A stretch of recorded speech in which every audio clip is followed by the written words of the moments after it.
नमस्कार दोस्तों, कैसे हैं आप सब। और पहली क्लास आपकी स्टार्ट रिकॉर्डिंग हो चुकी थी, बट उस वक्त माइक नहीं लगा था। अच्छी बात है, बहुत लंबी क्लास नहीं बनी थी, तो पॉज करने मतलब उसको हटाना मेरे लिए, स्टॉप करना बड़ा आसान निर्णय था। अभी अच्छा निर्णय है। देखो, आज से हमारा स्टार्ट होगा भारतीय स्वतंत्रता संग्राम। भारतीय स्वतंत्रता संग्राम जो आपका स्टार्ट माना जाता है वो 1885 से 1885 से प्रारंभ माना जाता है। आप बोलोगे सर 1885 में ऐसा क्या हो जाता है कि हम यहां से मान ही चलते कि हमारा भारतीय स्वतंत्रता संग्राम स्टार्ट हो गया। तो उसको समझने के पहले भारतीय स्वतंत्रता संग्राम की इंपॉर्टेंस को समझो। आप जो अपने प्रीलिम्स का सिलेबस उठाओगे तो सिलेबस में क्या लिखा हुआ है, भारतीय इतिहास एवं राष्ट्रीय आंदोलन। एक अलग से पॉइंट है राष्ट्रीय आंदोलन के ऊपर। तो राष्ट्रीय आंदोलन स्टार्ट कब से मानेंगे? तो नॉर्मली 1857 के बाद हमने महसूस किया कि हमको नेशनल मूवमेंट की जरूरत है। और 1885 से क्या होता है, 1885 में एक ऑर्गेनाइजेशन बनती है जिसका नाम है इंडियन नेशनल कांग्रेस। और ये पहली ऐसी व्यापक रूप से स्वीकार्य संगठन बनती है। हालांकि पहली मीटिंग में इसके मुट्ठी भर लोग रहते हैं, 72%, लेकिन पहली ऐसी ऑर्गेनाइजेशन बनेगी जो भारतीयों के मांग को, भारतीय हित के मांग को क्या करती है, ब्रिटिशर्स के पास रखेगी और उनसे कुछ मांगों को मनवा भी लेती है। तो हमारी पहली बार हमारे पास ऐसी कोई बॉडी आई जो हमारे हित के मुद्दे को उठा रही है और लोग उसको सुन रहे हैं। अब आप बोलोगे कि सर इसको आप क्यों कह रहे हो कि 1885 से जब कांग्रेस का गठन हो गया तो नेशनल मूवमेंट मान ले? क्योंकि आप जब लाला लाजपत राय का स्टेटमेंट सुनोगे, जब वो दो कॉन्सेप्ट आता है कांग्रेस के गठन का, जिसमें से जब सेफ्टी वॉल्व थियरी आती है, सेफ्टी वॉल्व थियरी जब आती है जिसको लाला लाजपत राय के द्वारा किया गया, तो तो वो कहते भी है क्योंकि ब्रिटिशर्स ने भाप लिया था कि भारत में नेशनल मूवमेंट हो रहा है, क्योंकि नेशन नामक टर्म्स की इंपॉर्टेंस को भारत ने 1857 में ही समझ लिया था कि 1857 में अगर हमारे पास नेशन नामक टर्म रहता तो जिन जिन वर्गों का और जिन जिन क्षेत्रों का हमको समर्थन नहीं मिला, शायद वो समर्थन मिला होता और 1857 में हम आजाद होते हैं। लेकिन आजाद होके क्या करते, क्या पॉलिटिकल स्ट्रक्चर होता, कुछ पता ही नहीं रहता। तो कहने का मतलब यह था, अब लोगों ने समझे कि हमको ना केवल आजाद होना है, हमको उसके बाद हमारा पॉलिटिकल स्ट्रक्चर क्या रहना है, इस पर विचार करना है। तो नेशन की इंपॉर्टेंस हमने 1857 से समझा और 1885 तक आते आते क्या किया, एक ऑर्गेनाइजेशन, एक बड़ी ऑर्गेनाइजेशन खड़ा भी कर दिया। अब आप बोलोगे सर क्या 1885 के पहले कोई ऑर्गेनाइजेशन नहीं थी भारत में जो भारतीय हितों को उठाए? थी, लेकिन सब बटे हुए थे, सबके सब बटे हुए थे। और बटे रहेंगे तो ताकत नहीं रहेगी, आप कितने भी योग्य हो, लेकिन अगर बटे रहेंगे तो ताकत नहीं रहेगी। भाई मूवमेंट में 1857 में सबके सबके अपने हित थे, योद्धा तो सबके थे ना, लेकिन हुआ क्या, उतनी अपने क्षेत्र में ताकत के साथ लड़े लेकिन मिलकर लड़ाई नहीं हो पाई। मिलकर लड़ाई क्योंकि सबके अपने हित थे, कोई पेंशन के लिए लड़ रहा है तो कोई अंग्रेजों की नीतियों के खिलाफ लड़ रहा है, तो वगैरह वगैरह कॉन्सेप्ट थे। अब 1885 से जब रिवॉल्ट, जब हम लोग कहेंगे कि इंडियन नेशनल कांग्रेस आएगा, तो इंडियन नेशनल कांग्रेस क्या करेगी, वो करेगी अंग्रेजों का विरोध, मतलब भारतीयों के पक्ष में मांग रखेगी। तो यानी क्या करेगी, उनकी नीतियों का, अंग्रेजों की नीतियों का विरोध करेगी और देश को 1947 में आजाद कराएगी। लेकिन अब बात आती है कि सर कि जो इंडियन नेशनल कांग्रेस के लीडर्स थे क्या वो बहुत उदारवादी थे? तो देखो इनिशियली जो लीडर्स, देखो भाई आप कोई संस्था बनाओगे तो शुरू में उदारवादी रहना पड़ेगा। शुरू से ही एग्रेसिव बन जाओगे तो अंग्रेज क्या करेंगे भाई, अंग्रेज तो लाठी चलाने में कॉन्सेप्ट विश्वास रखते हैं, जैसे होगा बर्बरता के साथ उस मूवमेंट को दबा देते हैं। हमने अभी किसान आंदोलन पढ़ा, हमने अभी आदिवासी मूवमेंट पढ़ा, तो हमने क्या देखा कि मूवमेंट अगर उभर रहा है तो बर्बरता के साथ उसको दबा दिया जा रहा है। तो जब कोई भारतीय हितों की मांग के लिए क्या करेगा, समझे ना, कि वो एग्रेसिवली स्टार्ट करेगा, तो अंग्रेज क्या करेंगे भाई, फिर वो लाठी चलाएंगे, दबा देंगे मूवमेंट को, संस्था को गैर कानूनी सिद्ध कर देंगे। तो संस्था जब आप स्टेब्लिश करते हो, देखो कभी भी कोई उभरता है ना तो पहले वो थोड़ा सा उदारवादी स्वभाव का होता है। फिर होगा क्या कि जब उदारवादियों की मांग उतनी अच्छी तरह से अंग्रेज नहीं मानेंगे तो उसी में से स्वभाव की कुछ गर्म दल के भी लोग होते हैं, वो बोलेंगे भाई अब आपकी प्रिंसिपल ही गलत है, आप मांग गलत रहे हो, भाई ये लोग हमारे यहाँ के शासन कर रहे हैं, हमारा ही खा पी के जी रहे हैं और हम इन्हीं से रिक्वेस्ट कर रहे हैं। तो इनसे रिक्वेस्ट नहीं करना है, इनसे हक मांगना है कि भाई हमको ये चाहिए, मतलब चाहिए। अभी नहीं कह रहे हम आपसे 10 चीज मांग रहे हैं, तुमको 2 चीज और थमा दो, हम 10 मांग रहे हैं, तुमको 10 चीज चाहिए। तो जो पहला फेज आता है वो आता है, प्रथम चरण, वो आता है उदारवादी चरण। जो उदारवादी चरण के लीडर्स हैं, आप सिंपल सी बात है, इंडियन नेशनल कांग्रेस के जो शुरुआती लीडर्स हैं, जो अध्यक्षता कर रहे हैं, चाहे वो दादा भाई नौरोजी हो, ठीक है, या गोपाल कृष्ण गोखले हो, ये सारे की सारी पर्सनालिटी क्या है, ये सारे के सारे पर्सनालिटी आपके माने जाते हैं कैसे, उदारवादी। चाहे वो दादा भाई नौरोजी हो, चाहे वो फिरोज शाह मेहता जी हो, चाहे वो बदरुद्दीन तैयब जी हो, चाहे वो, ठीक है, ये सबके सब लोग क्या है, ये सबके सब लोग उदारवादी माने जाते हैं। लेकिन जैसे ही 20वीं शताब्दी का प्रारंभ होगा, इंडियन नेशनल कांग्रेस में जो उग्रवादी दल है उनकी भी भूमिका यानी इस स्वभाव के लोगों का जुड़ाव बढ़ जाता है, और वो क्या करेंगे, कांग्रेस में लीडरशिप में भी आते हैं। तो जो द्वितीय फेज स्टार्ट होता है 1905 टू 1919, ये आपका उग्रवादी चरण है, ठीक है। और तृतीय फेज जो आप लोग देखते हैं इंडियन नेशनल कांग्रेस, इंडियन भारतीय स्वतंत्रता संग्राम का, वो आपका आता है गांधी मूवमेंट। तो ये पहला चरण क्या हो गया, तो पहला चरण आपका माना जाता है उदारवादी चरण। ये जो उदारवादी चरण है 1905 तक का, इसमें आप लोग समझ गए होंगे कि ये कांग्रेस की उदारवादी लीडर्स का चरण है, जिसमें क्या करेंगे, वो लोग रिक्वेस्ट करेंगे, प्रार्थना करेंगे, पत्र लिखेंगे कि हमको ये सुधार चाहिए। वो कहेंगे विधान परिषद में सुधार करिए, भारतीयों की भूमिका को बढ़ाइए। वो कहेंगे कि जो आप आईसीएस की परीक्षा ले रहे हैं उसको भारत में लेके आइए, भारतीयों के पक्ष में उसको बनाइए। वो इस टाइप की मांगों को करेंगे, सुधारवादी मांग करेंगे। दूसरा आपका जो दौर है ये आपका उग्रवादी दौर है। अच्छा, इस उग्रवादी चरण के पीछे अंग्रेज भी जिम्मेदार हैं, ठीक है। वो भारतीयों को क्या करेंगे, कुछ ज्यादा ही परेशान कर देंगे, तो उग्रवादी चरण है। और तीसरा गांधी जी का चूंकि 1915 में एंट्री हो जाता है, और गांधी जी 1919 से एक्टिवली मतलब बहुत तगड़ी तरीके से पार्टिसिपेट कर देंगे, तो वो हो गया आपका गांधीवादी चरण। तीसरा चरण क्या हो गया आपका, गांधीवादी चरण। तो ये आपके क्या है, 3 चरण है, उग्रवादी चरण, उदारवादी चरण और गांधीवादी चरण। तो इन 3 फेज को हमने देख लिया। अच्छा, अभी तक हमने जितना पढ़ा उनसे शायद ही क्वेश्चन है, मतलब पहले 5-6 मिनट में। मेनली हमारे लिए इंपॉर्टेंट क्या है, अब हम लोग पढ़ना स्टार्ट करेंगे इंडियन नेशनल कांग्रेस। तो इंडियन नेशनल कांग्रेस की जन्म कैसे हुआ ये तो हमने समझ लिया। देखो यहाँ पे एओ ह्यूम नाम की एक पर्सनालिटी है। जो एओ ह्यूम नाम का ये पर्सनालिटी है, ये समझना कि एक ऐसी पर्सनालिटी है जो कि ब्रिटिश आईसीएस का एक अधिकारी था, और ये लगभग एजेड हो चुका है। एजेड हो चुका मतलब ये रिटायरमेंट के कगार पे है। तो जब ये रिटायरमेंट होता है तो ये भारतीय एक भाषण में कहता है कि असल में भारत की सबसे बड़ी कमी भारतीय है। वो समझ नहीं पा रहे कि हमारे पास कोई एक संस्था होनी चाहिए जो हम लोगों से कुछ मांगे मनवा पाए। आपकी मांग उठाने वाला कोई तो हो। तो एओ ह्यूम महसूस कराएगा कि आपके पास एक क्या होना चाहिए, एक नेशनल ऑर्गेनाइजेशन होना चाहिए।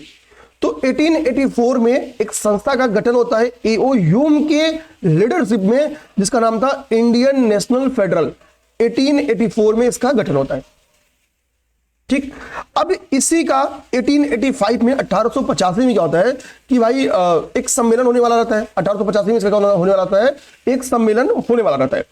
लेकिन ये सम्मेलन होने के पहले क्या होता है, ये सम्मेलन पूना में होने वाला रहता है। लेकिन पूना में हमको पता है प्लेग जैसी महामारी फैल जाती है। इसमें प्लेग क्या था, लाइक कोरोना इसकी तुलना कर लो, मतलब हुआ तो पूरा का पूरा गांव साफ। अब देखो मैं आपको पहली चीज समझाऊं कि भाई पहली इंडियन नेशनल कांग्रेस के मूवमेंट में केवल कितने लोग जा रहे हैं, सॉरी इंडियन नेशनल कांग्रेस की ईयरली मीटिंग में केवल 72 लोग जा रहे हैं। 72 पर्सनल जा रहे हैं, कितने, ओनली 72। समझना बात को पहले, ओनली 72। और ये क्या करते थे, साल के अंत में केवल 3 दिन मीटिंग करते थे। तो ये बताओ कोई अपना जान जोखिम में डालेगा? और ये 72 लोग क्या होंगे, ये 72 लोग कहीं ना कहीं शहरी होंगे, कहीं ना कहीं अपर वर्ग के होंगे, कहीं ना कहीं शिक्षित होंगे। इनकी संख्या के हिसाब से आप समझ जाओ। तो वो शिक्षित होंगे तो प्लेग की इंपॉर्टेंस समझेंगे, बोलेंगे भैया यहां ना जाओ, क्योंकि यहां जाएंगे तो दोबारा पता नहीं कि इंडियन नेशनल कांग्रेस का दूसरा मीटिंग होगा कि नहीं होगा, नहीं पता है। अब क्या हुआ, तो भाई ये हुआ कि हमको इसको पूना में नहीं करना होगा। हम क्या करते हैं, 1885 का जो पहला इनका मीटिंग होगा वो होगा गोकुल दास तेजपाल संस्कृत विश्वविद्यालय बॉम्बे। अब देखो होना था कहां पे था, पूना में, लेकिन होगा कहां पे, बॉम्बे में। तो इसको शिफ्ट किया जा रहा है, यानी पूना टू बॉम्बे शिफ्ट हो रहा है। इसका रीजन क्या है, इसका रीजन है प्लेग महामारी। तो भैया पूना से बॉम्बे आ गया, और एक 72 लोग ही थे। तो गोकुल दास तेजपाल संस्कृत विद्यालय में एक स्कूल में मीटिंग हो गई। भाई इसके लिए बड़ा सा मंच की जरूरत ही नहीं थी। स्कूल में मीटिंग हुई और इन्होंने ठाना कि भाई हम अगले 1 साल तक किन नीतियों पे काम करेंगे। मतलब मीटिंग में डिसाइड होता था, नॉर्मली दिसंबर के लास्ट में इसकी मीटिंग होती थी कि अगले वर्ष हमारा उद्देश्य ये रहेगा और उस उद्देश्य की प्राप्ति करेंगे। फिर 3 दिन मीटिंग करेंगे, अगले वर्ष का टारगेट दोबारा बनाएंगे। तो पहली जो मीटिंग थी उसमें ध्यान देना, उसमें हुआ क्या कि दादा भाई नौरोजी साहब ने यह सुझाव दिया कि भाई जो इंडियन नेशनल आपका फेडरल है इसका नाम चेंज करते हैं। और नाम चेंज करके क्या करते हैं, इसका नाम रखते हैं इंडियन नेशनल कांग्रेस। अब कुछ लोग डाउट में आ जाते हैं कि भाई अगर दादा भाई नौरोजी के कहने पे इंडियन नेशनल फेडरल का नाम इंडियन नेशनल कांग्रेस कर देगा, ये तो फैक्ट सबको पता रहता है। तो यहीं से उनके दिमाग में क्या लगेगा ना, जब वो पेपर में क्वेश्चन आता है कि पहली जो कांग्रेस का पहला अधिवेशन था उसकी अध्यक्षता किसने की, ऑप्शन में WC बनर्जी रहेगा और दादाभाई नौरोजी रहेगा। मैक्सिमम लोग दादाभाई नौरोजी को टिक मार देते हैं। क्यों? क्योंकि उनको दादाभाई नौरोजी का वो इंडियन नेशनल फेडरल को कांग्रेस में कन्वर्ट किया गया, ये कहानी पता रहती है। ध्यान देना भाई कि जो पहला आपकी अध्यक्षता होगा, यहाँ पे मैंने लिखा है कि पहले अध्यक्ष ये नहीं थे। पहले अध्यक्ष कौन थे? पहले अध्यक्ष आपके थे WC बनर्जी। WC बनर्जी। आप कोई कमेंट बॉक्स में WC बनर्जी का फुल नेम बताएगा क्या? WC मतलब क्या? ठीक है, WC मतलब क्या? तो यहां से हमने देख लिया क्या भाई 1885 में ये, अच्छा ये कब हो रहा है? जब ये बॉम्बे में आ रहा है तो 1885 में इसकी मीटिंग हो रही है, 1885 में। तो पहला अधिवेशन कब हुआ? 1885 में। अध्यक्षता किसने की? WC बनर्जी। दादाभाई नौरोजी का इंपॉर्टेंस क्या है कि इंडियन नेशनल फेडरल को उन्होंने इंडियन नेशनल कांग्रेस कहा। कुल कितने लोगों ने पार्टिसिपेट किया? तो ओनली 72, ओनली 72। अब यहां पे एक चीज समझो यहीं पे। अच्छा पहले आपको ये वाला कहानी बता देता हूं। अच्छा ये वाला तो आप लोगों को कमेंट करना है, बीच में मैं आपको बता दूंगा। दूसरा क्वेश्चन मेरा यहाँ पे है, यहाँ पे सन्यासी विद्रोह, चुआर विद्रोह, वेलुथम्पी का विद्रोह, रामोती विद्रोह और कित्तूर विद्रोह लिखा हूं। और यहाँ पे प्रारंभ वर्ष लिखा हूं। इधर क्या लिखा हूं मैं? प्रारंभ वर्ष लिखा हूं। आपको इसको भी सुमेलित करना है, ये कमेंट बॉक्स में आप बताइए। हमने आपको, अच्छा ठीक है, इसके लिए ऑप्शन नहीं दिया कि लोग क्या करेंगे, सन्यासी को मिला देंगे कि सबसे पहला था, लाओ सबसे पहले कर देते हैं। तो सबसे पहले इसमें देखेंगे वो लोग क्या, 1763। सर ऑप्शन में देखें, क्या पता सही हो जाए, इसलिए मैंने ऑप्शन दिया ही नहीं है। आपको बताना है पहले का ई है तो दूसरे का क्या है, तीसरे का क्या है, चौथे का क्या है। ठीक है, तो ये आपका काम है, आपको बताना है। ठीक, अब हम देखेंगे यहां से हमारे लिए क्या इंपॉर्टेंस हो जाएगा। भाई इतनी चीजें तो हमने देख ली, ठीक है। अब एक क्वेश्चन है कि इंडियन नेशनल कांग्रेस की स्थापना के समय भारत का वायसराय कौन था? ठीक है, भारत का वायसराय कौन था? क्योंकि वो बताया आफ्टर 1858 के एक्ट से ही भारत के गवर्नर जनरल को भारत का वायसराय कहा जाने लगा। तो भाई भारत का वायसराय कौन था? भारत का वायसराय कौन था? आप बताओ कि क्या भारत का वायसराय डफरिन था? कमेंट करना कि क्या भारत का वायसराय डफरिन था। तब लिखना नहीं सर, भारत का वायसराय डफरिन नहीं था, फलाने था। ठीक है, कमेंट करना। अगर डफरिन था तो हाँ सर डफरिन ही था। ओके, ये कमेंट। तो यहाँ पे देखो 3 होमवर्क लिखा हूं मैं। तो एक होमवर्क आपको यहां पूछा, एक अभी जस्ट ऊपर कुछ पूछा था मैं, WC बनर्जी का फुल नेम। दूसरा क्या है, कांग्रेस को सूक्ष्मदर्शी अल्पसंख्यक जनता का प्रतिनिधि किसने बताया? किसने बताया? विलियम बेडर्न बर्न किसका जीवनी का था? ये 3 क्वेश्चन है, तो ध्यान देना। विलियम बेडर्न बर्न जो है ये A.O. ह्यूम का जीवनी का था। ये तो मैं आपको अभी बता दे रहा हूं, A.O. ह्यूम का जीवनी का था। आप बोलोगे सर ये क्यों बता रहे हो, ये आएगा पेपर में क्वेश्चन? नहीं आएगा, लेकिन विलियम बेडर्न बर्न आपको एक कॉन्सेप्ट समझने में इंपॉर्टेंस रखेगा। अब बात आती है कि सर इंडियन नेशनल कांग्रेस का गठन हो गया, तो कांग्रेस का जब गठन होता है ना, तो जब गरम दल और नलम दल, ये भाई 2 बड़े कॉन्सेप्ट है। आप सोचो ना, नाम से ही आपको पता चल रहा होगा कि 2 बड़ी विचारधारा है, और 2 विचारधारा किसी इंस्टीट्यूट में रहेगी। अब फॉर एग्जाम्पल अभी मैंने आपको क्या पढ़ाया था, जब आपको सोशल रिलीजियस रिफॉर्म पढ़ाया था, तो मैंने बताया कि ब्रह्म समाज टूट गया। ठीक है, ब्रह्म समाज क्यों टूटा? तो 2 विचारधारा केशव चंद्र सेन और टैगोर जी की आ गई थी। तो केशव चंद्र सेन और टैगोर जी की विचारधारा आ गई थी, तो परिणाम क्या हुआ कि भाई ब्रह्म समाज टूट गया। बाद में आगे भी ऐसे टूट फूट होती जाती है। यही आप देखोगे कि यही रीजन है। आप देखोगे बौद्ध संघ में विभाजन होता है, हीनयान महायान में डिवीजन होगा, जैनिज्म में डिवीजन होगा, यही रीजन है। हिंदुज्म में आपको बहुत सारी चीजें देखने को मिलेगी कि कई संप्रदाय बनते जा रहे हैं। तो विचारधाराओं का अंतर ये क्या करेगा, डिवीजन पैदा करता है। तो 2 आपको गरम दल और नरम दल दिख रहे हैं, तो यही रीजन है कि आगे चल के कांग्रेस का विभाजन भी होगा। इसको समझने के लिए आप समझो कि 2 थियरीज थी। एक थियरी कहती है सेफ्टी वॉल्व प्रिंसिपल देती है, एक थियरी कहती है सेफ्टी वॉल्व थियरी है, और दूसरी तड़ित चालक थियरी है। 2 थियरीज है कांग्रेस के गठन से।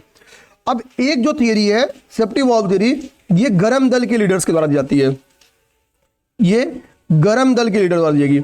और एक जो ये थियरी है ये नरम दल के लीडर द्वारा दी जाएगी।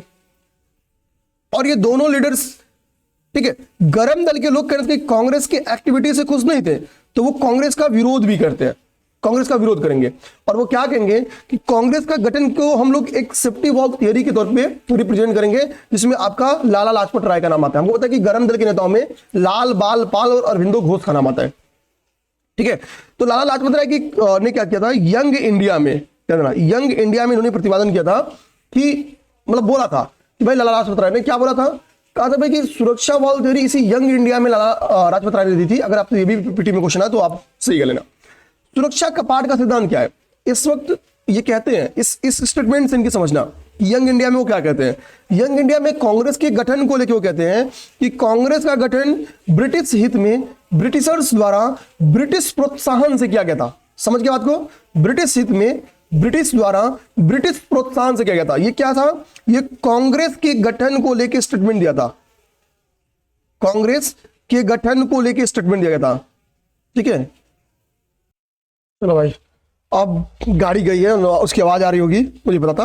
तो जब ब्रिटिश हित में बात की जाती है तो क्या है, ब्रिटिशर्स का हित क्या था कि भारत में फिर से 1857 की तरह रिवॉल्ट ना आ जाए, क्योंकि इस बार अगर रिवॉल्ट होगा तो उनको पता है कि नेशन नामक वर्ड जो है वो आ गया है भारतीयों के बीच में, तो वो नेशनल मूवमेंट बन सकता है। तो ब्रिटिश हित में क्या था कि भाई कोई नेशनल मूवमेंट ना हो, तो इसी के लिए उन्होंने क्या किया कि ब्रिटिश द्वारा मतलब एओ ह्यूम द्वारा ब्रिटिश प्रोत्साहन से, प्रोत्साहन किसने दिया होगा, तो यहां पे जो वायसराय था यानी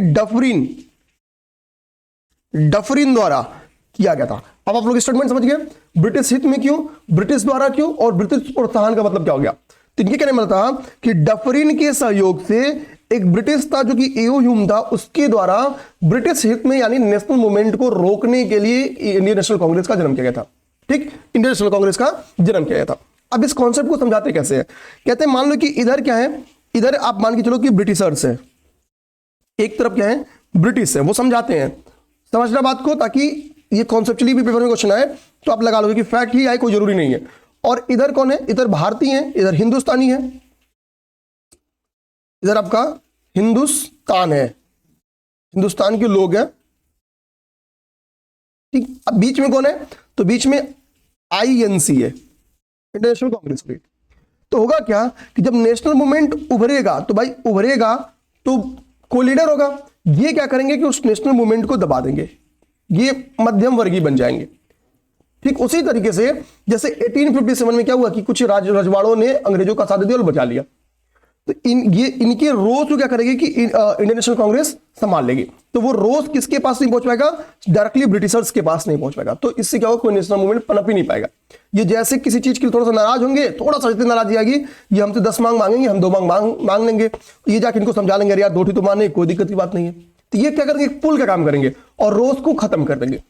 तो आप समझ गए कि सुरक्षा कपाट का सिद्धांत क्या था, यानी सेफ्टी वॉल सिद्धांत क्या था और किसके द्वारा दिया गया, ये बात समझ गए।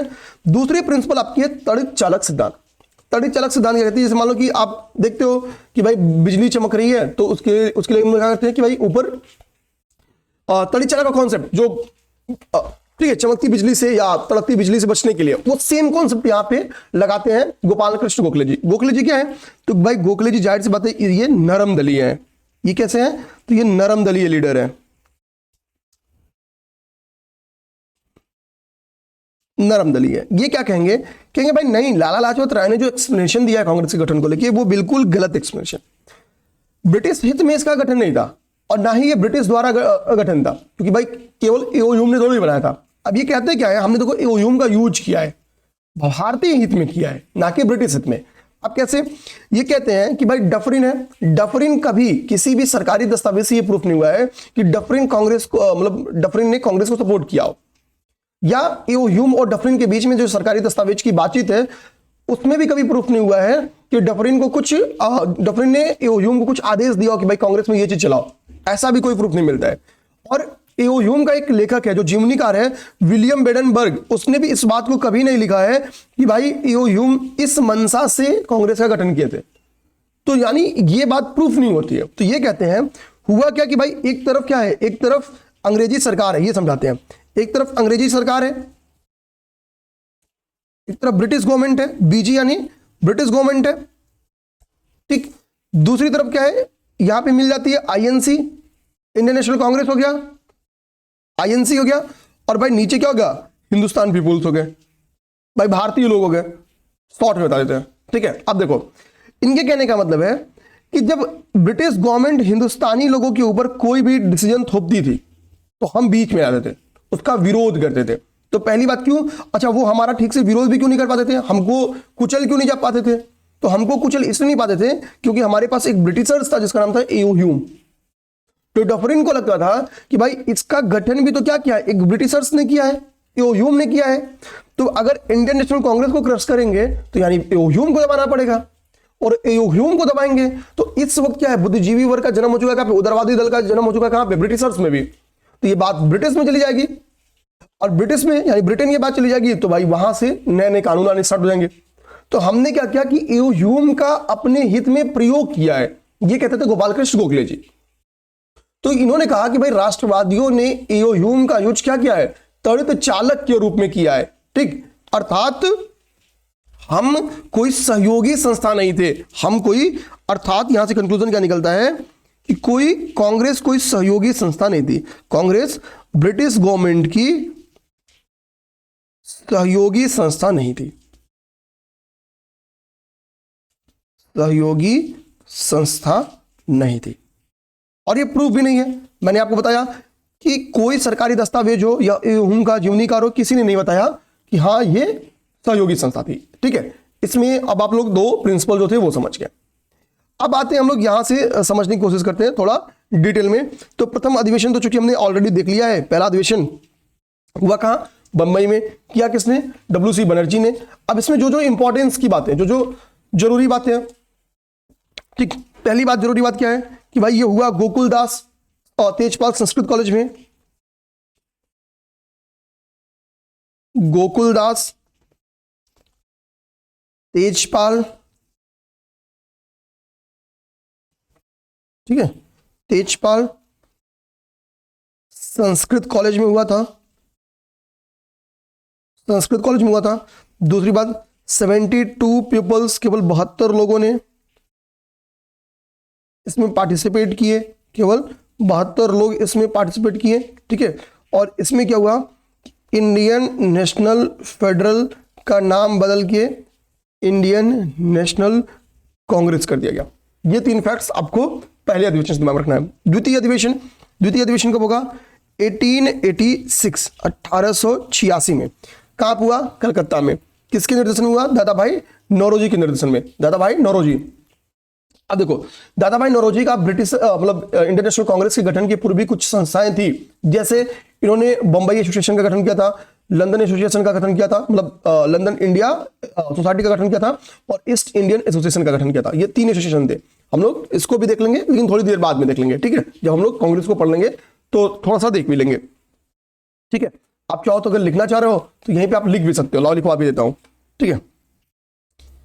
यहां पे आप यही बगल में एरो बना के यहीं लिख देता हूं, ठीक है। इन्होंने तीन, इनके तीन, कांग्रेस के पूरे तीन इनके एसोसिएशन थे। एक एसोसिएशन का नाम है इनका बंबई एसोसिएशन, ठीक है। एक सेकंड रुकिए, कहीं और जगह देखनी पड़ेगी मुझे। बंबई एसोसिएशन, यही एक भारत में थी, बाकी दो और इनकी भारत से बाहर थी। दूसरा है London Indian association, London Indian association,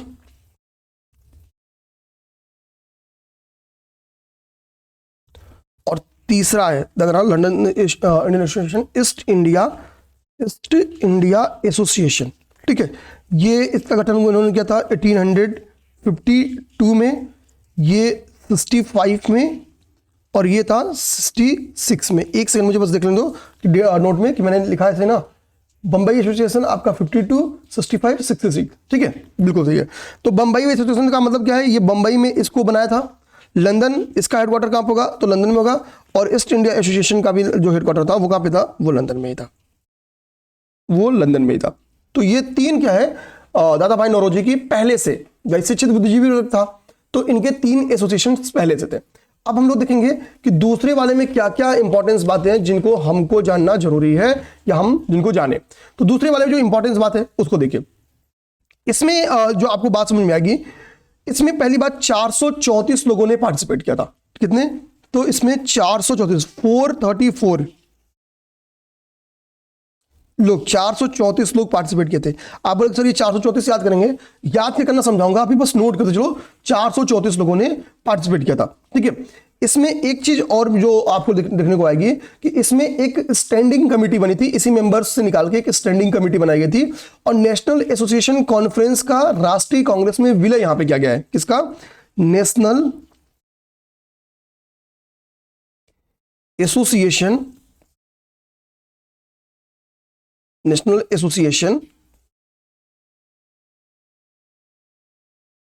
conference का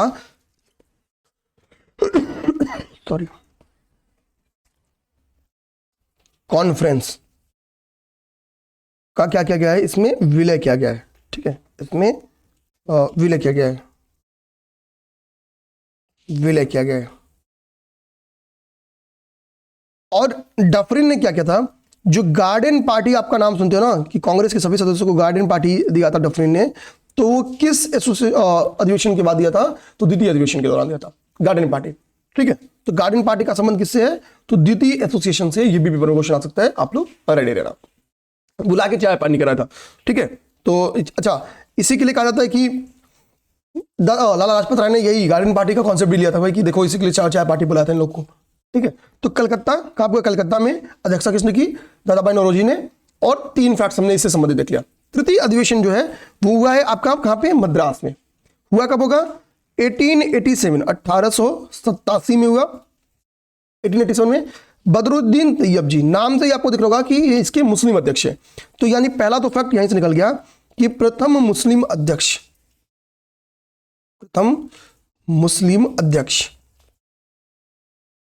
आगे बात समझ में कि पहले मुस्लिम अध्यक्ष कांग्रेस के कब बनते हैं? तो तृतीय अधिवेशन जो आपका हुआ है 1887 में। तो अब इसका बोलोगे सर इसका फायदा क्या रहेगा? तो जो बदरुद्दीन तैयब जी अध्यक्ष बनेंगे तो यानी मुसलमानों का भी इसमें क्या होगा? जुड़ाव बढ़ेगा। ठीक है, मुसलमानों का भी जुड़ाव बढ़ेगा।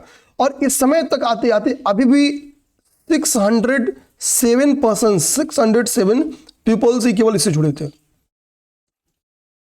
साल दर साल संख्या बढ़ रही है, लेकिन स्पीड सोचो। आप जिसको नेशनल कांग्रेस कहते हो उसमें केवल 600 लोग 3 साल हो गए गठन के लिए, लेकिन केवल 600 लोग जुड़े हैं। ठीक है, उससे केवल 600 लोग जुड़े हैं, ये हम लोग देख लिए। लेकिन अब जब आप चौथे पे जाते हो तो इसके बाद से क्या होता है कि 1000 लोग पार कर जाते हैं। 1248 लोग इसमें शामिल होते हैं। इस वाले में क्या होगा? 1248 पीपल शामिल होंगे। अब यहां से कॉन्सेप्चुअली क्वेश्चन पकड़ो। आपसे पूछेगा कि पहली बार 1000 से अधिक लोग कांग्रेस के किस अधिवेशन में पार्टिसिपेट किए? तो वो अधिवेशन होगा 4th अधिवेशन 1888 का, जो चौथा अधिवेशन था, जो कि प्रयागराज में हुआ है। तो पहली बार कांग्रेस में 1000 से अधिक लोग जो पार्टिसिपेट किए, तो वो पहुंची संख्या कहां? प्रयागराज में। तो उत्तर प्रदेश का मेंस में अगर आप चाहते ना कि स्वतंत्रता संग्राम में क्या भूमिका है, तो भूमिका ये आप देखो कि भाई 1 साल के अंदर भाई ये मूवमेंट ये यहां से कहां गया? प्रयागराज गया। तो संख्या कितनी है? 1248।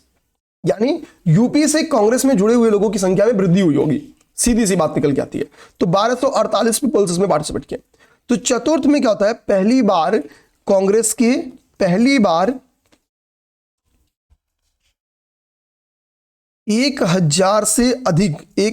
से अधिक लोग शामिल हुए कांग्रेस में।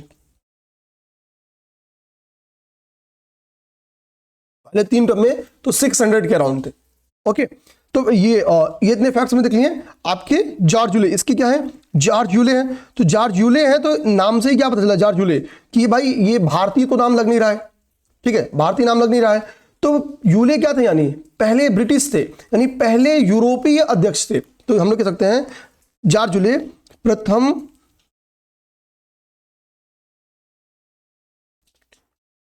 यूरोपीय अध्यक्ष थे। प्रथम यूरोपीय अध्यक्ष थे। प्रथम यूरोपीय अध्यक्ष थे। इसमें आपको यहां पे एक दिख रहा होगा कि इंडिया नामक पत्रिका का नाम यहाँ पे लिखा। तो यहां पे क्या है? इंडिया नामक पत्रिका निकाली गई। ठीक है, कहां पे? लंदन में। आपके चतुर्थ अधिवेशन में यह बात बोली गई कि हम इंडिया नामक पत्रिका क्या करेंगे? लंदन में निकालेंगे। तो ये यहां पे बात निकल जाती है। भाई यूरोपीय अध्यक्ष हमने बनाया, अभी हमने ऊपर क्या बना कि पहला मुस्लिम अध्यक्ष। अब यहाँ पे 2 पर्सनालिटी का आपको नाम दिख रहा है, सर सैयद अहमद खां, ठीक है, राजा प्रसाद सितारे हिंद। ये 2 ऐसे पर्सनालिटी थे जो इंडियन नेशनल कांग्रेस की कहीं कहीं अगेंस्ट थे, इसके वार्षिक अधिवेशन के अगेंस्ट थे। सर सही, खासतौर पर जो चौथा अधिवेशन था, राजा शिव प्रसाद सिदारे, पहले ये जो मूवमेंट आपका, जो ये आपका अधिवेशन होने वाला था, ठीक है, मूवमेंट पढ़ते पढ़ते ठीक है, मूवमेंट दिमाग में आ रहा है, वो होने वाला था वाराणसी में। तो वाराणसी के राजा क्या होते हैं, तो शिव प्रसाद सितारे हिंद थे। कहा जाता है कि शिव प्रसाद सितारे हिंद से डफरिन की बहुत अच्छी खासी पड़ती थी। तो वो इनको मैसेज करेंगे कि भाई देख लेना कि वहां पे हो ना पाए, इनको जगह मत मिलने देना, क्योंकि अब ये देख रहे हैं कि इनकी संख्या क्या हो रही है, बढ़ रही है। यूपी में क्या हुआ, इनकी संख्या बढ़ रही है। तो ऐसा ना हो कि नॉर्दर्न इंडिया में कांग्रेस पकड़ बना ले। तो ये राजा शिव प्रसाद सितारे हिंद को कहेंगे भाई यहाँ पे देखना, यहाँ पे होने ना पाए। लेकिन क्या होगा, राजा शिव प्रसाद सितारे हिंद कहेंगे ठीक है, नहीं होने देंगे वाराणसी में।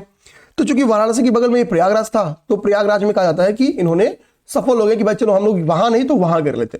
तो पहला होने वाला था कहां पे, वाराणसी में, हुआ कहां, प्रयागराज में। ठीक, ये समझ गए। अब आते हैं इसके वहां से, पांचवा हमारे लिए उतना इंपॉर्टेंट नहीं है, हम सीधा अपने पास आते हैं, छठे वाले पे आते हैं। तो जो आपका छठवां अधिवेशन हुआ है, छठवां अधिवेशन तो 88, फिर 89 हटा दो तो 90 में। छठवां अधिवेशन आपका कब होगा, 1890 में। छठवां अधिवेशन आपका हो गया 1890 में। कहां हुआ, कलकत्ता में। अध्यक्षता किसने की, फिरोज शाह मेहता ने। ठीक है, जानना, अध्यक्षता किसने की, फिरोज शाह मेहता ने।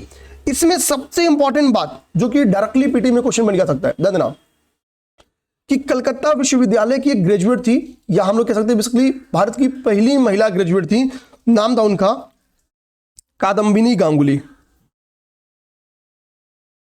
कादम्बिनी गांगुली।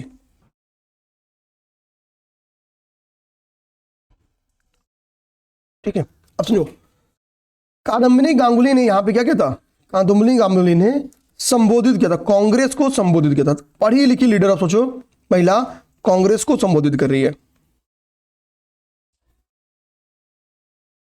संबोधित किया था। और ये क्या है, कादम्बिनी गांगुली के बारे में मैंने क्या बताया कि ये पहली ग्रेजुएट है, पहली महिला ग्रेजुएट है। अब इससे क्या होगा, बोलोगे सर इसका क्या फायदा होगा, कि थोड़ा सा महिलाओं का दो रुचि बढ़ेगा। एक तो भाई पढ़ने में, एजुकेशन में महिलाओं का पार्टिसिपेशन बढ़ेगा। दूसरा क्या है कि महिलाएं भी थोड़ा थोड़ा ही सही, कम से कम अपर वर्ग की तो महिलाएं कांग्रेस से जुड़ेंगी।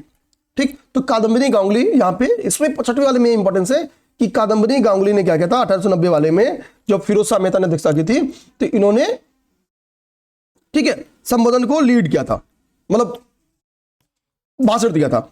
अच्छा, हमने ऊपर क्या देखा, हमने ऊपर देखा भाई कि पहले जो मुस्लिम अध्यक्ष थे वो कौन थे, बदरुद्दीन तैयब जी। तो नीचे क्या रहा है, फिरोज शाह मेहता। नाम से तो भाई आपको समझ में आया होगा कि हाँ मुस्लिम ही है। ठीक है, तो यानी ये क्या है, ये सेकंड, दूसरे मुस्लिम अध्यक्ष हैं। ये क्या है, दूसरे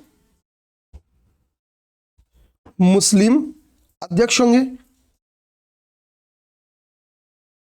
ये भी बात क्लियर निकल गई यहीं से। तो हमने ये फैक्ट्स देख लिया यहां पे। ठीक है, अब आते हैं हम लोग छठवें के बाद से, हमारे लिए इंपॉर्टेंस है 10वां वाला, जो हमारा 10वां अधिवेशन है। 10वां अधिवेशन हुआ कब होगा, ठीक है भाई, तो छठवां जब 1990 में हुआ, तो जाहिर सी बात है कि 10वां कब हुआ होगा, ये हमको लगता है आपका हुआ है, देखो 12वां 1896 मैंने लिखा है, तो 10वां हुआ होगा आपका 1894 में। 6 4 10, थोड़ा सा इस भाई साहब को मुझे ऐसे उधर करना होगा। 1894 कहां पे हुआ, मद्रास में। अध्यक्षता किसने की, अल्फ्रेड वेब। कहां के थे, आयरलैंड के। अब सोचो पहले यूरोपीय कौन थे, तो जॉर्ज ह्यूले। कहां पे किए, तो जॉर्ज ह्यूले ने प्रयागराज में किया। दूसरे यूरोपीय कौन है, तो अल्फ्रेड वेब। तो मैंने यहां पे लिखा भी है कि दूसरे यूरोपीय थे जिन्होंने इसमें पार्टिसिपेट किया। ठीक है, वो थे कौन, जॉर्ज ह्यूले। तो ये हमारे लिए इंपॉर्टेंट है, बस इस यही फैक्ट दिमाग में रखना है कि 10वां का अधिवेशन जॉर्ज ह्यूले ने किया। तो भारतीय स्वतंत्रता संग्राम में अगर ब्रिटिशर्स की भूमिका है, तो आप लिखो कि भाई एओ ह्यूम, जॉर्ज ह्यूले, ठीक है, अल्फ्रेड वेब, इन पर्सनालिटीज का नाम आप लिख सकते हो। फिर अभी हम लोग होम रूल मूवमेंट देखेंगे, वहां पे ब्रिटिशर्स की भूमिका देखेंगे। तो ये जो एक एक पॉइंट्स आपको मिलते जा रहा है ना, ये मेंस के एक एक एग्जांपल्स बनेंगे आपको अगर ब्रिटिशर्स की भूमिका पूछ दे स्वतंत्रता संग्राम में। ठीक, अभी आप गांधी मूवमेंट पढ़ोगे तो पत्रकारों की, ब्रिटिश पत्रकारों की भूमिका आपको समझ में आएगी। तो ब्रिटिश भूमिका में यही सब चीजें तो लिखना है। ब्रिटेन में या फॉरेन में कई सारे क्या बन रही है, एसोसिएशंस बन रही है जो भारत के हितों की बात उठाएंगी। ब्रिटिश गवर्नमेंट पे मेंटल लोड, नैतिक लोड देंगे कि भाई वहां पे संवैधानिक सुधार करो। परिणाम उसका मिलेगा भारत में संवैधानिक सुधार होगा, भारतीयों को कम परेशान किया जाएगा, एटलीस्ट जो परेशानी दिखे वो परेशानी नहीं की जाएगी, इंटरनल परेशानी की जाएगी। ओके, अब इसके बाद से 12वां अधिवेशन आओ। 12वां अधिवेशन कब हुआ? 1896 में। कहां पे हुआ? कलकत्ता में। ठीक है, किसने किया? तो रहमतुल्लाह सयानी जी ने। और रहमतुल्लाह सयानी जी क्या है? थर्ड मुस्लिम अध्यक्ष है। तो पेपर में एक क्वेश्चन दे दे, एक तरफ अधिवेशन, एक तरफ मुस्लिम अध्यक्ष।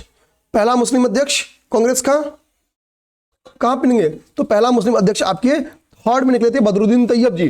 सेकंड मुस्लिम अध्यक्ष के बारे में पूछे कि भाई सेकंड, तो वो फिरोज शाह मेहता जी हैं 6वें में। 3 के बाद से 6, 3 दूना 6, तो वहां पे कौन है? फिरोज शाह मेहता जी। इसके बाद से 6 दूना 12, याद आ गया? तो देखो कॉन्सेप्ट है कि थर्ड 3 दूना 6, 6 और 6 दूना 12, तो ये कांग्रेस का अधिवेशन हो गया। और यहां पे फर्स्ट मुस्लिम लीडर मिलेगा या अध्यक्ष मिलेगा, प्रेसिडेंट, मुस्लिम प्रेसिडेंट लिखते हैं। फर्स्ट मुस्लिम प्रेसिडेंट मिलेगा, इसमें सेकंड मुस्लिम प्रेसिडेंट मिलेगा, और इसमें कांग्रेस को थर्ड मुस्लिम प्रेसिडेंट मिलेगा, मुस्लिम अध्यक्ष मिलेगा। ध्यान देना, सेकंड कब हुआ है? 6ठा, कहां पे? फिरोज शाह मेहता के द्वारा। और इसके बाद से आप 12वें में देखेंगे कौन है? तो रहमतुल्लाह सयानी है। इजी है याद करना, आप थर्ड, 6 और 12 दो गुने का गुणा करते जाओ, आपको पहला, दूसरा और तीसरा मुस्लिम अध्यक्ष मिल जाएंगे। तो यानी 12वां अधिवेशन की अध्यक्षता किसने की? रहमतुल्लाह सयानी जी ने। और ये क्या थे? ये थर्ड मुस्लिम अध्यक्ष है। तो ये घटना है आपकी 96 की। और पहली बार जो वंदे मातरम गाया गया वो आपका यहीं गाया गया था, पहली बार वंदे मातरम, पहली बार वंदे मातरम। और वंदे मातरम का पूरा कहानी मैंने इसके पहले बता दिया है, तो यहां पे चर्चा करना नहीं पड़ेगा। अब बताओ वंदे मातरम किसने और कहां पे मेंशन किया है? इसको कहां पे गाया गया है? कहां पे, किस बुक में लिखा है? ठीक है, ये हमने पहले पढ़ लिया है, तो वहां पे भी हमको नहीं जाना है। अब हम लोग 12 के बाद से सीधा हमारे लिए इंपॉर्टेंस है 1905 का 21वां अधिवेशन। ये हुआ कहां पे? तो ये बनारस में। आप सोचो, बनारस में हुआ है, गोपाल कृष्ण गोखले के द्वारा किया गया है, और लक्ष्य क्या? स्वशासन। अब फिर यूपी की भूमिका देखो कि कांग्रेस का जो अधिवेशन बनारस में हो रहा है उसी में हमने क्या मांग की? स्वशासन की मांग की।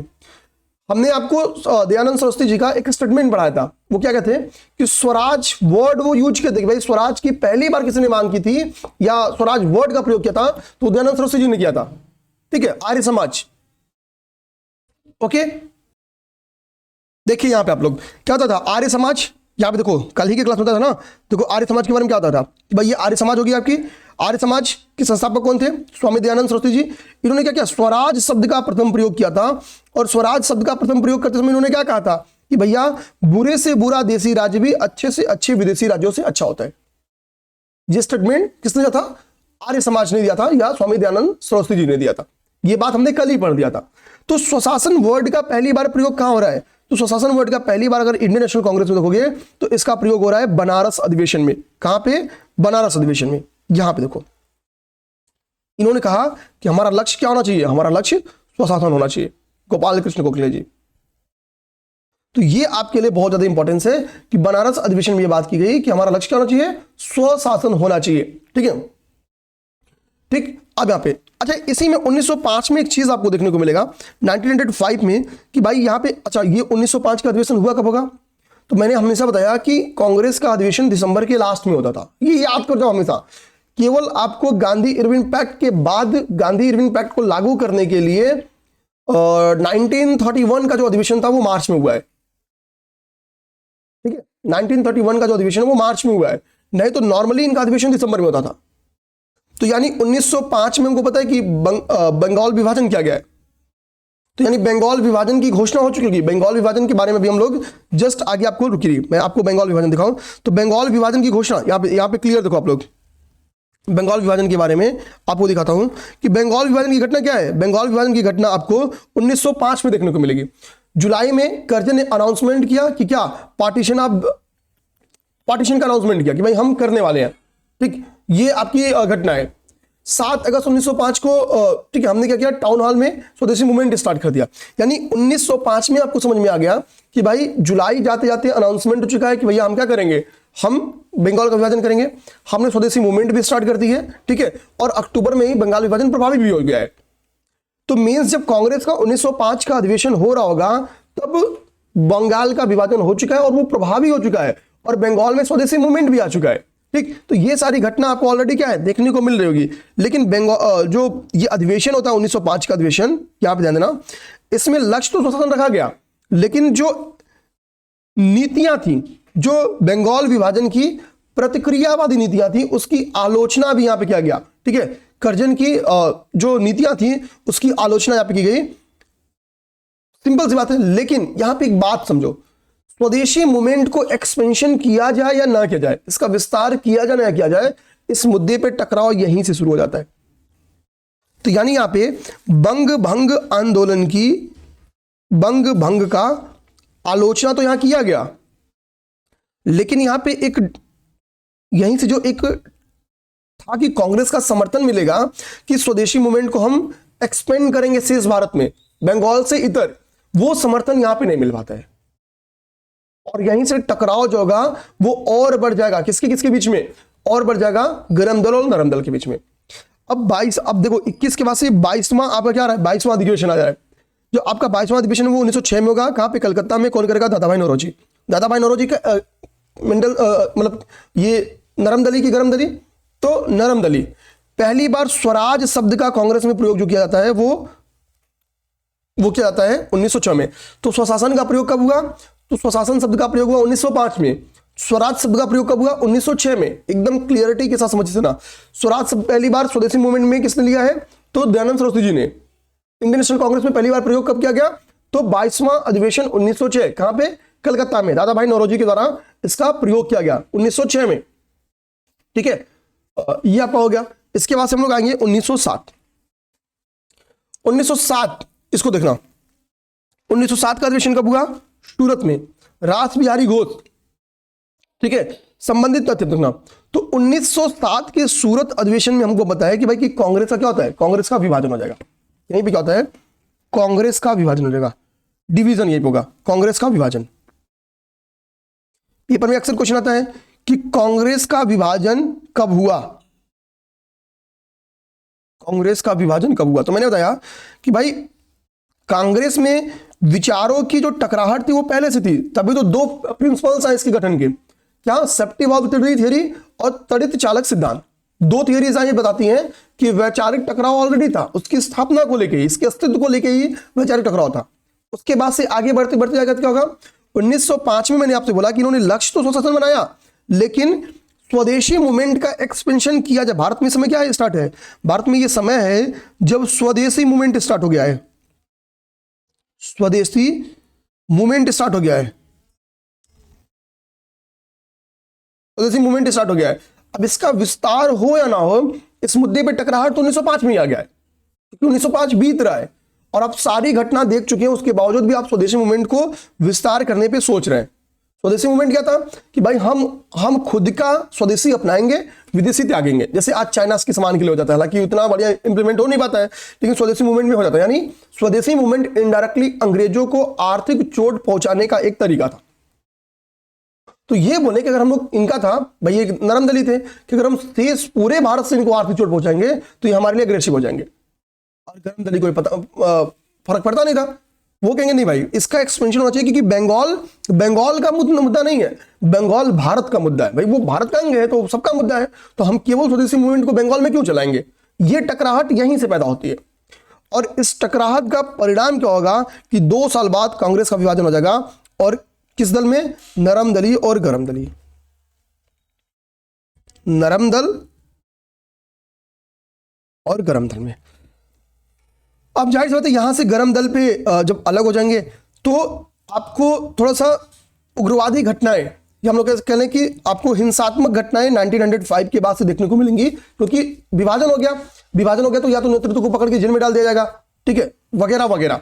और नरम दलीय के पास भाई वो था ही नहीं कि वो पूरे भारत को इस हिसाब से लीड कर पाए। तो होता क्या है कि 1907 के बाद से ही कांग्रेस कमजोर पड़ जाएगी। इस विभाजन का लाभ न तो नरम दलीय को मिलता है न तो गरम दलीय को मिलेगा। यहां से इस बीच के ड्यूरेशन में कौन लीड पाएगा, इस विभाजन के 2 परिणाम होंगे। मैं ऐसे यहां पे लिख देता हूं, ये संबंधित तथ्य में समझना। क्या परिणाम होगा, पहला होगा कि कांग्रेस वीक हो जाएगी, यहां से कांग्रेस कमजोर हो जाएगी। कांग्रेस कमजोर होगी, यानी कि आप नेशनल मूवमेंट की बात हो रही है, तो इस बीच में क्या होगा, आपका नेशनल मूवमेंट कमजोर हो जाएगा। आगे बात समझिए। दूसरी क्या यहां पे निकलेगा, दूसरा भाई बंगाल के विभाजन ने, आप बंगाल के स्वदेशी अपना रहे हो, तो सबसे स्कूल रोजगार सब छुड़वा दियो विदेशी। अब वो नेतृत्व विहीन हो गए, आप लोग के टूटने से क्या हो, नेतृत्व विहीन हो गए। तो अब अगर 15 साल 18 साल 20 साल का युवा जब स्कूल छोड़ के नौकरी छोड़ के आएगा और उसको कोई लीडरशिप नहीं मिलेगा, तो क्या होगा, वो हिंसात्मक गतिविधि में एक्टिव हो जाएगा। तो इस बीच में क्या है, हिंसात्मक गतिविधियों में वृद्धि देखने को मिलती है। आप बोलेगे सर इसका नेगेटिव पॉइंट क्यों इसको आप बोल दिए, बताते हैं। भाई लीडर है नहीं, तो होगा क्या कि ब्रिटिशर्स इसको क्रश भी बहुत करेंगे, नहीं दमन करते हैं। ब्रिटिशर्स क्या करेंगे, दमन करेंगे, गोली मार देंगे, एग्रेसिवली फांसी पे चढ़ा देंगे। तो ऐसी घटनाएं देखने को मिलती है कि युवा नेतृत्व विहीन हो जाता है। ये दो घटनाएं देखने को मिलती है आपको। अब आगे देखो, 26वां अधिवेशन 1911, एक ही साथ हम लोग पूरा अधिवेशन समाप्त करेंगे। कहां पे हुआ, तो भाई ये भी कलकत्ता में हुआ। विशन नारायण धर इसके वो थे, अध्यक्ष थे, और पहली बार जो जनगण मन है वो यहीं गाया गया, जनगण मन यहीं गाया गया था। अब 1911 में आपको पता चलना चाहिए एक और घटना हुई है, दिल्ली दरबार आपका 1911 में देखने को मिलता है। 3 दिल्ली दरबार हुए थे। दिल्ली दरबार के बारे में जब कांग्रेस अधिवेशन पढ़ेंगे तो एक साथ समझा दूंगा। इसी समय दिल्ली दरबार भी हुआ है, ठीक है, दे देना। 3 दिल्ली दरबार हुए हैं, तीनों दिल्ली दरबार के बारे में एग्जैक्ट बता देंगे। और इसी 1911 में ही क्या हुआ था कि बंगाल के विभाजन को रद्द किया गया था और 1912 से यह इंप्लीमेंट हुआ था। 1911 में निर्णय लिया गया कि हम कलकत्ता से राजधानी दिल्ली लेके आएंगे, और 1912 में मतलब ये एप्लीकेबल हुआ, तो यानी 1912 से दिल्ली राजधानी बन जाती है। तो 26वें अधिवेशन का इंपॉर्टेंस आप समझ लिए कि भैया, यानी 1911 का जो 26वां अधिवेशन था, पहली बार जनगण मन यहां पे गाया गया। कौन थे इसके अध्यक्ष, तो विशन नारायण धर थे। अब 1916 में आपका होता है 31वां अधिवेशन, 5 साल बाद 31वां अधिवेशन। कहां पे हुआ भाई, ये लखनऊ में हुआ, ठीक, लखनऊ में हुआ। अंबिका चरण मजूमदार जी, ठीक है, अंबिका चरण मजूमदार क्या थे, अध्यक्ष थे।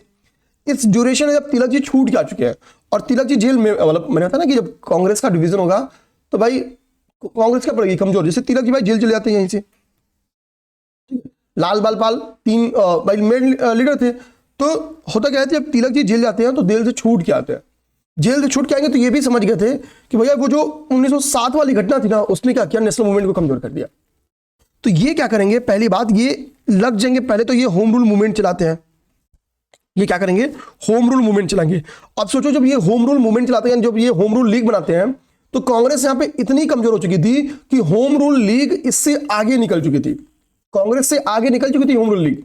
इसके ब्रांचेस कांग्रेस से ज्यादा थे भारत में। बाद में गांधी जी आते थे, इसलिए होम रूल लीग के ब्रांचेस का यूज करते हैं, क्योंकि समय के साथ होम रूल लीग कमजोर हो जाएगा। क्यों, क्योंकि जो दूसरी पार्टनर थी एनी बेसेंट, उनका चेहरा ही बदल जाएगा, वो चले जाएंगे दूसरी तरफ। इसके पहले की क्लास में मैंने एनी बेसेंट का कॉन्सेप्ट आपको समझाया था।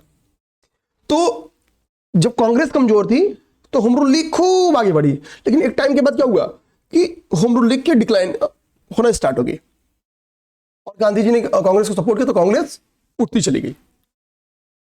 आगे बात समझ में। आप सुन जो बात को, तिलक जी ने क्या किया भाई, तिलक जी इसमें पार्टिसिपेट किए थे। तो तिलक जी क्या कर रहे हैं कि इंडियन नेशनल कांग्रेस की मीटिंग में पार्टिसिपेट कर रहे हैं, ईयरली कॉन्फ्रेंस में पार्टिसिपेट कर रहे हैं। तो होगा क्या, यानी इससे आप समझ जाओ कि इसका पहला बेनिफिट क्या हुआ। इसका पहला बेनिफिट हुआ नरम दल और गरम दल में, नरम दल और गरम दल में समझौता हो गया। यानी कांग्रेस का पुनः क्या हो रहा है, तो कांग्रेस का एकीकरण हुआ। और जब कांग्रेस का एकीकरण होगा तो कांग्रेस फिर से मजबूत होगी और नेशनल मूवमेंट को लीड करेगी। पहली घटना। और ये 1916 की घटना है। 1915 में एक पर्सनालिटी है, कौन, गांधी जी आ चुके हैं, और यहां पे गांधी जी भी पार्टिसिपेट किए हैं। 1916 वाले में गांधी जी भी पार्टिसिपेट किए हैं। यहीं से गांधी चंपारण चले जाएंगे। दूसरी क्या है, उस समय लखनऊ में ही मुस्लिम लीग का भी 1906 में मुस्लिम लीग का गठन हो चुका है। मुस्लिम लीग भी क्या करेगी, इसमें आ चुकी है। तो मुस्लिम लीग का गठन समझा चुका हूं मैं पहले ही। तो मुस्लिम लीग का भी उस वक्त अधिवेशन यहीं पे था। तो तिलक जी कहेंगे भाई एक काम करो, मुस्लिम लीग से भी समझौता कर लो। तो यहीं पे कांग्रेस को मैं सीधा आईएनसी लिखता हूं, यहीं पे आईएनसी और मुस्लिम लीग के बीच में भी समझौता होगा। अब भारत में दो बड़ी पार्टी, दो पार्टीज का मिलन हो जाएगा, दो पार्टी का मिलन हो जाएगा। आप बोलोगे सर ये मुस्लिम लीग का इतना बड़ा मन परिवर्तन कैसे हुआ, ये तो इस्लामिक हितों से प्रभावित पार्टी थी, ये तो भाई ना स्टार्ट से इस्लामिक हितों से प्रभावित पार्टी थी, अचानक इसको नेशन भाई नेशनल पार्टी से समझौता कर रही है जिसके लिए सब कुछ नेशन है। तो यहां पे दो रीजन है। पहला रीजन, भाई मुस्लिम लीग को बनाया किसने, अंग्रेजों ने, तो अंग्रेजों से चिढ़ गए ये। क्यों, ये दौर याद करो, फर्स्ट वर्ल्ड वार चल रहा है, ये दौर किसका है, फर्स्ट वर्ल्ड वार। और यूके के अपोजिट में कौन था, तो यूके के अपोजिट में इस समय थे सारे इस्लामिक स्टेट, तुर्की, ऑटोमन साम्राज्य पूरा था। भारत में भारतीय भी आर्मी में शामिल थे यूके के, और भारत की आर्मी शामिल थे, यानी इसमें मुस्लिम भी शामिल थे। यानी क्या है, मुसलमानों ने ही ऑटोमन साम्राज्य को हराया, अगर मतलब उनकी भूमिका थी, छोटी भूमिका हो लेकिन थी। तो ये शर्त रखे थे कि भाई आप तुर्की की ताकत को कमजोर नहीं करेंगे, तो ये खलीफा वहीं थे। लेकिन हुआ क्या, सेवरेज की संधि में तुर्की को डिवाइड कर दिया गया। तो एक तो ये क्या, चूंकि इस्लामिक पार्टी थी, इस्लामिक विचारों से प्रभावित थी, इसलिए ये नाराज हो जाते हैं, थोड़ा सा इनका मनमुटाव हो चुका है। दूसरा क्या है, इंडियन नेशनल मूवमेंट में जो आईएनसी थी, इसने कहा कि ठीक है भाई 1909 में मैंने आपसे बताया था कि सांप्रदायिक निर्वाचन का कॉन्सेप्ट या पृथक निर्वाचन का कॉन्सेप्ट आ चुका है 1909 में, पढ़ चुके हम लोग, जब हम लोग पूरा का पूरा वो पढ़ रहे थे, एक्ट्स पढ़ रहे थे। तो जब 1909 में ही क्या हुआ है, सांप्रदायिक पंचायत, मतलब सांप्रदायिक निर्वाचन की व्यवस्था चुकी है, पृथक निर्वाचन की। तो कांग्रेस पृथक निर्वाचन की व्यवस्था को एक्सेप्ट कर लगी, और यहीं से इसकी कमजोरी मानी जाती है। ठीक है, अगर बोला जाए कि 1916 पे मेंस में कभी क्वेश्चन आ जाए, यानी लखनऊ अधिवेशन पे क्वेश्चन आ जाए, तो हम इसकी कमी यही लिखेंगे कि सांप्रदायिक निर्वाचन को कांग्रेस के द्वारा स्वीकार किया गया। अब यहीं से अंग्रेज समझ जाते हैं कि अगर हम लोग सांप्रदायिक निर्वाचन की प्रथा को बढ़ा दें तो कांग्रेस समय के साथ मजबूरी में इसको स्वीकार ही करेगी। अब आपको गांधी जी समय के साथ आपको गांधी जी की इंपॉर्टेंस समझ में आएगी, समझ गए। अब यही यहीं से कमजोरी निकल जाती है, सांप्रदायिक निर्वाचन को स्वीकार कर लिया जाता है। अब हम लोग आगे देखेंगे, अगला पॉइंट आपका क्या है, तो ठीक है, अगला पॉइंट आपका है वो है 32वां अधिवेशन 1917। कहां हुआ, कलकत्ता में। अध्यक्षता किसने की, एनी बेसेंट ने। मैंने आपसे पहले बताया कि भाई एनी बेसेंट कांग्रेस की क्या है, एक बार अध्यक्षता की है। हालांकि आपको यहीं पे जान के अचंभा होगा कि एनी बेसेंट ने राउंड टेबल कॉन्फ्रेंस 1 में इन्होंने पार्टिसिपेट किया है। इनका मन परिवर्तन हो जाता है, इसीलिए तो आप देखो कमजोर पड़ जाती है होम रूल मूवमेंट। ठीक है, ये पहली महिला अध्यक्ष है। आपसे पहली महिला अध्यक्ष पूछे या फिर पहली महिला यूरोपीय अध्यक्ष पूछे, दोनों स्टेटमेंट में आपकी एनी बेसेंट सही है। ये घटना कब की है, 1917 की घटना है। ठीक है, अच्छा, तिलक जी ने 1916 में यहीं पे स्टेटमेंट दिया, स्वराज मेरा जन्मसिद्ध अधिकार है और मैं इसे लेके रहूंगा। ये बात भी तिलक जी ने 1916 में ही कही थी। आगे देखेंगे 1924 का 39वां अधिवेशन, 39th अधिवेशन 1924 का। ये एकमात्र ऐसा अधिवेशन है जिसमें गांधी जी ने क्या किया है, पार्टिसिपेट किया या इसकी अध्यक्षता की है, पार्टिसिपेट नहीं अध्यक्षता की है। ठीक है, महात्मा गांधी के द्वारा अध्यक्षता की गई एकमात्र अधिवेशन है जिसमें गांधी जी के द्वारा अध्यक्षता की गई है। ठीक है, 39 के बाद से 40 आ जाओ, सॉरी 40वां अधिवेशन आपका हुआ है 1925 में, और ये हुआ है कहां पे, कानपुर में। और अध्यक्षता किसने किया, तो सरोजनी नायडू ने। और ये भारत की पहली महिला अध्यक्ष जिन्होंने इसमें पार्टिसिपेट किया। तब तक हमने 3 महिलाओं के बारे में पढ़ ली। कादम्बिनी गांगुली कहां पे पढ़े, ठीक है, कादम्बिनी गांगुली के बारे में हमने कहां देखा, तो कादम्बिनी गांगुली के बारे में 6ठा अधिवेशन में देखा जब फिरोज शाह मेहता अध्यक्ष थे। दूसरी देखा हमने कहां पे, एनी बेसेंट को देखा, कब, 1917 में। भाई तू कहां है अगला, ये क्या हो गया। ठीक है, और तीसरा हमने कहां देखा, तो 40 में 1925 में देखा हमने सरोजिनी नायडू। तो 3 महिला पर्सनालिटीज हमने यहां पे अब तक देख लिया। तो महिलाओं की भूमिका आएगी, तो यहीं पे आपको पिन करा रहा हूं बार बार कि इसको करना है। ठीक है, आगे आते हैं। आगे आएगा आपका 44वां संविधान, जो 44वां, ठीक है, कांग्रेस का अधिवेशन, मैं संविधान संशोधन बोल रहा था, ठीक है, कांग्रेस का अधिवेशन 1929। अब इसमें होता क्या है, अब देखो इसमें यंग पर्संस, अब यहां से गांधी जी की भूमिका क्या थी कि काफी यंग पढ़े पढ़े लोगों को मेन लीडरशिप देते गांधी जी। लाहौर में यह अधिवेशन होता है, जवाहरलाल नेहरू जी इसकी अध्यक्षता करेंगे और यहां पे वो कहते हैं हमको पूर्ण स्वराज प्रस्तावित करेंगे। वो कहेंगे कि भाई पूर्ण स्वराज अब हमको चाहिए, अब हम बाकी में समझौता नहीं करेंगे। यहां से कांग्रेस का अध्यक्ष क्या टारगेट बनेगा कि भाई अब हमको पूर्ण स्वराज चाहिए, इसके अतिरिक्त कुछ नहीं चाहिए, एक ठीक है। तो पूर्ण स्वराज जो प्रस्तावित किया गया वो 1929 में प्रस्तावित किया गया और यहीं पर डिसाइड किया गया कि अब हम हर 26 जनवरी को स्वतंत्रता दिवस के तौर पे मनाएंगे। और आपको यहां से समझ में आ जाएगा, अभी 26 जनवरी आने वाला है, कितने दिन है आज, 5 से 6 दिन, 26 जनवरी है। तो 26 हमने क्यों संविधान पहले बनने के बावजूद 26 जनवरी का वेट किया था, इसके पीछे का रीजन यही है कि 1929 से हमने डिसाइड किया था कि हम 26 जनवरी को स्वतंत्रता दिवस मनाएंगे। तो बिफोर आजादी हमने पहला स्वतंत्रता दिवस कब मनाया होगा भाई, हमने बताया कि दिसंबर में हमेशा ये कांग्रेस का मीटिंग होता था, तो दिसंबर में यानी डिसीजन लिया जा रहा है 26 जनवरी का, और आने वाला 26 जनवरी को है, लास्ट के 3 दिन लगभग ये लोग मीटिंग करते थे। तो उन्होंने डिसाइड किया कि आज के 1 महीने पश्चात हम स्वतंत्रता दिवस मनाएंगे। वो 1 महीना क्या रहेगा, 26 जनवरी रहा होगा। तो उन्होंने डिसाइड किया हम 26 जनवरी को स्वतंत्रता दिवस मनाएंगे, यानी पहला स्वतंत्रता दिवस कब मनाया गया होगा, 1930 में। पहला सेलिब्रेट किया होगा 1930 में। बात समझ गए?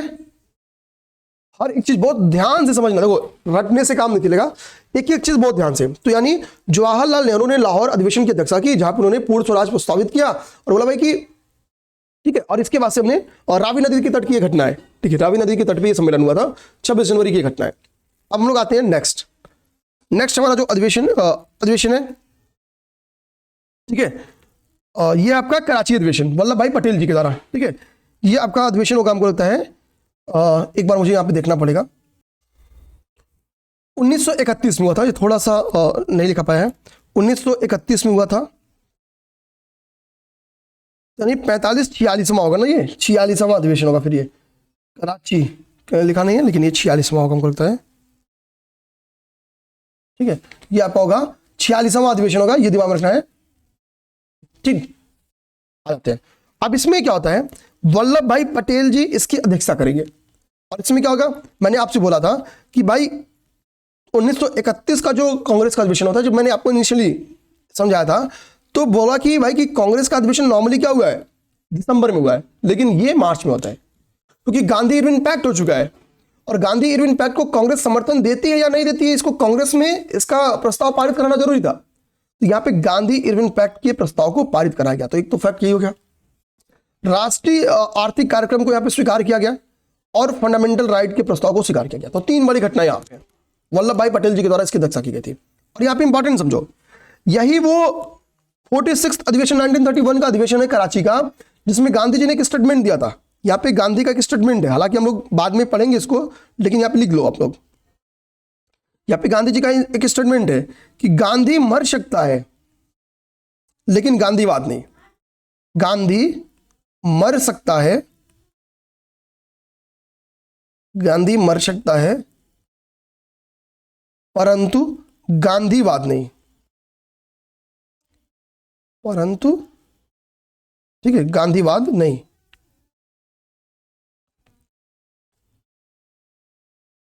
गांधीवाद नहीं, यह स्टेटमेंट यही दिया गया था। क्यों भाई, हमको पता है कि गांधी इरविन पैक्ट में क्या हुआ कि गांधी जी भगत सिंह और उनके साथियों को बचा पाने में अक्षम साबित हुए, ठीक है, मतलब नहीं बचा पाए।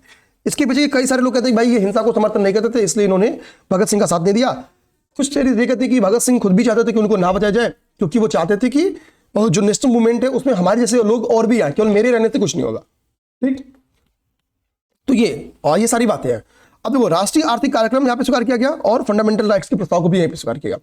अब 1936 का 49th अधिवेशन समझो, लखनऊ में हुआ। इसकी वजह से किसने की, जवाहरलाल नेहरू ने। यहीं पे कांग्रेस के समाजवाद को आप समझ सकते हो। यहां पे जवाहरलाल नेहरू ने कहा था मैं समाजवादी हूं और मेरा लक्ष्य समाजवाद की स्थापना करना। ये लखनऊ में इस बात को जवाहरलाल नेहरू ने 46 के अधिवेशन में बोला था कि मैं समाजवादी हूं और मेरा लक्ष्य समाजवाद की स्थापना करना। यानी मानते थे कि भारत की समस्याओं का जो समाधान है वो समाजवाद में छिपा हुआ है। ठीक है, ध्यान देना।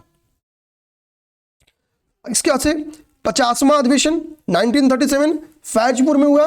इसकी भी अध्यक्षता जवाहरलाल नेहरू ने की। तो जवाहरलाल नेहरू की जो अध्यक्षता थी उसका क्रम पूछ दिया अगर, तो उसका क्रम है लाल फैज।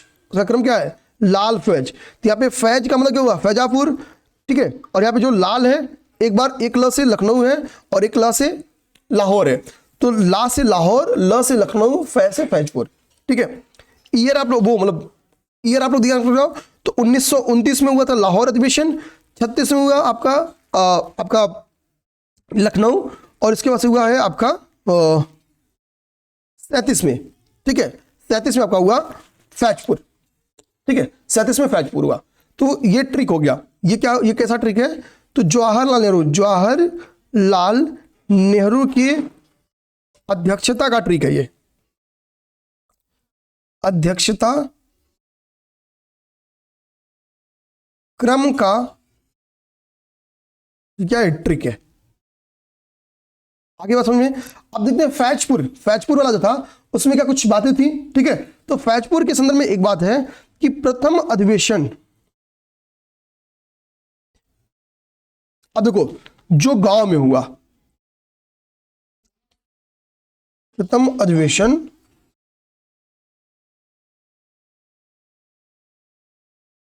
जो गांव में हुआ। आगे बात समझ में।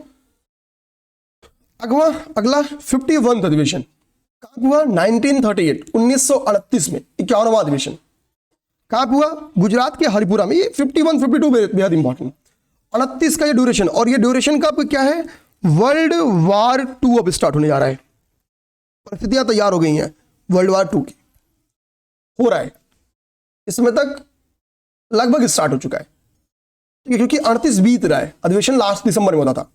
हरिपुरा कहां पे? गुजरात में। सुभाष चंद्र बोस ने अध्यक्षता की थी। बोस जी के बारे में मैंने आपको इनिशियली बताया था जब मैं आईसीएस पढ़ा रहा था, आपको जब एक्ट पढ़ा रहा, वो संवैधानिक विकास पढ़ा रहा था, तो आपको बताया था कि बोस साहब क्या थे? आईसीएस भी थे, इन्होंने छोड़ दिया था, ठीक है।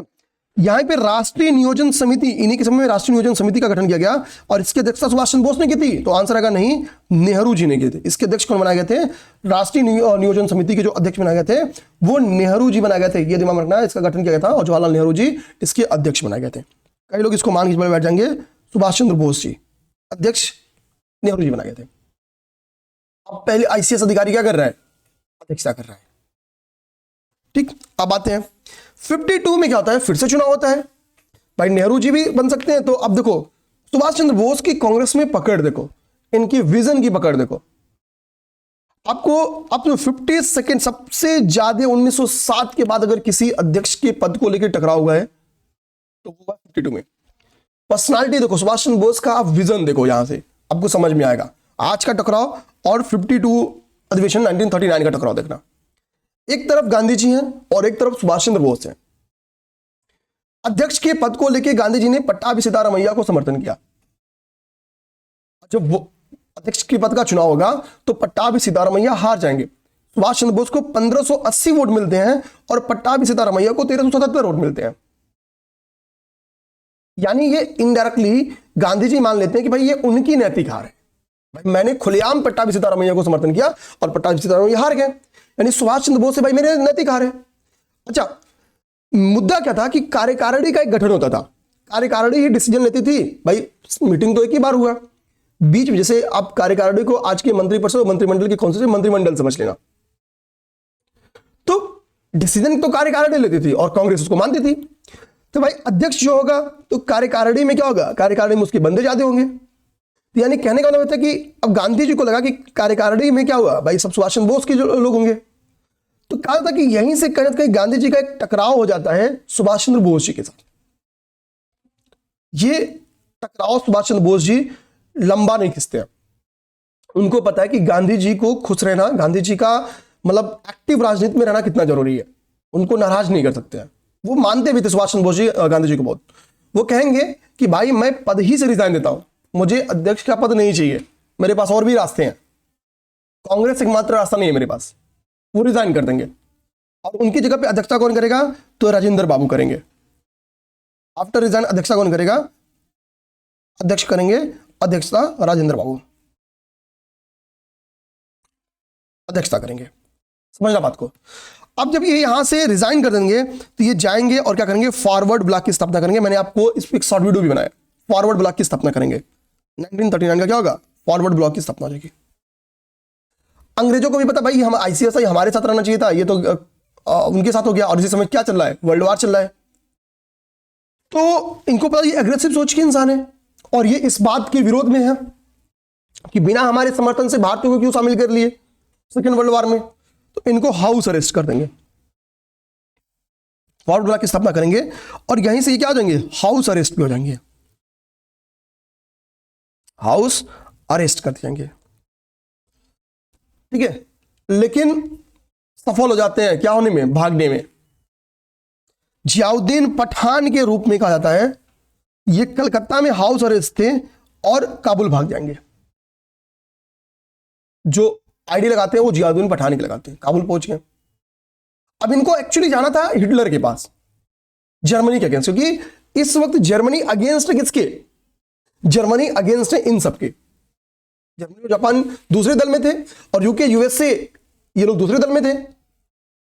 तो इसी के लिए क्या होता है कि भैया ये जर्मनी भाग के जाएंगे। हिटलर सेकेंड वर्ल्ड वार का क्या कर रहा है, नेतृत्व कर रहा है, और इटली में मुसोलिनी कर रहा है, जापान में तो जो इस वक्त पीएम है। तो ये हिटलर के पास जाएंगे, हिटलर से कहेंगे कि भारत में नेशनल मूवमेंट चल रहा है, अपने चरम पे है, और भारतीय अंग्रेजों का क्या कर रहे हैं, साथ दे रहे हैं।